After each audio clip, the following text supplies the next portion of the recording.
será do a élite da vela nacional darase cita novamente nas instalacións do Real Club Náutico. Na proba presentada esta mañá tomarán parte uns 150 regatistas, chegados dende diferentes clubs de todo o ámbito nacional, de idades comprendidas entre os 15 e os 18 anos. Todos eles pelexarán por facerse co título nacional. Yo creo que la clase olímpica más extendida a nivel mundial. Parte del por qué nosotros organizamos este evento es por esto. Es una clase que tiene una inmensa repercusión. Está dividida a su vez en 3 subclases: ILCA 4, ILCA 6, ILCA 7. En las 2 superiores es olímpica masculina y olímpica femenina.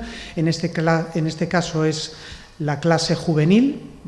Vamos a tener 150 niños de todas las comunidades de España, intentando hacerse con el título de campeón de España entre 15 y 18 años. Dende o Náutico sonense parabenizáronse pola elección por parte da Real Federación Española de Vela das súas instalacións para poder acoller este tipo de probas do máis alto nivel competitivo, agradecendo tamén ás empresas patrocinadoras, en especial o seu socio de honra, o empresario Ramiro Carregal, a súa colaboración para facer posible levala a cabo. Se debe en gran parte no solo a la voluntad de todas las partes que queremos tirar por el deporte y apuntar en el disfrute de la vela y el deporte juvenil sobre todo como parte fundamental de nuestros proyectos, también los patrocinadores que lo hacen posible.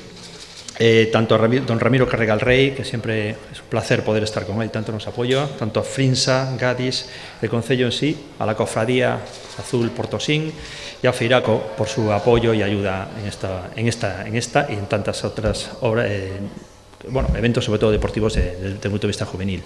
Para o Concello sonense esta regata suporá tamén un gran escaparate para dar a coñecer as enormes potencialidades que presenta o municipio. Nós como Concello colaboramos estreitamente co Club Náutico a nivel deportivo.